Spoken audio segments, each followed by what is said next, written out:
काकींना नमस्कार करायला आणि काकींना भेटायला मी आले होते. काय नेमकी काकी 3 ते 4 दिवसांपासून घरी नव्हत्या, मात्र काकी आज मतदानाच्या निमित्तानं आलेल्या आहेत.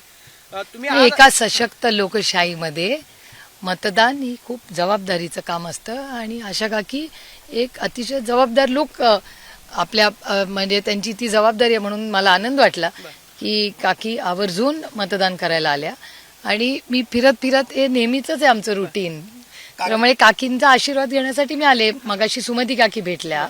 सुमती काकी प्रताप काका आले होते. तर प्रताप काका, सुमती काकी, आशा काकी, आमच्या घरातले सगळे जे वरिष्ठ आहेत त्यांचा आशीर्वाद नेहमीच घेतला. एकीकडे राजकारणाची जोरदार चर्चा आहे आणि नाही काकी आणि मीच आम्ही काकींनाच भेटायला मिळाले. काकींना भेटले आणि निघाले. मी काकींनाच भेटायला आले होते.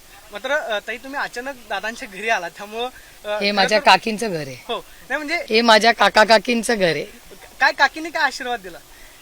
माझ्या काकींचा आशीर्वाद, या माझ्या काकींच्या मलिदाचे लाडू, चपातीचे लाडू बेस्ट इन द वर्ल्ड असतात.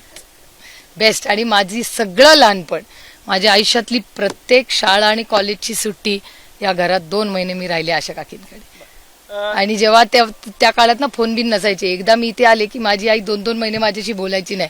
जेवढं माझ्या आईनी माझं केलं नसेल तेवढं मोठ्या काकी, आशा काकी, सुमती काकी आणि भारती काकींनी माझं केलं. ताई आता सध्या आज चला मतदानाची मला धामधूम जाऊ सुरू दे. आहे.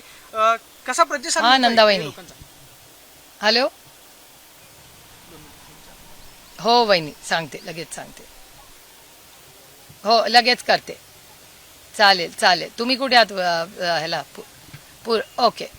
अच्छा चालेल. हां चालेल वहिनी. ओके. थँक्यू.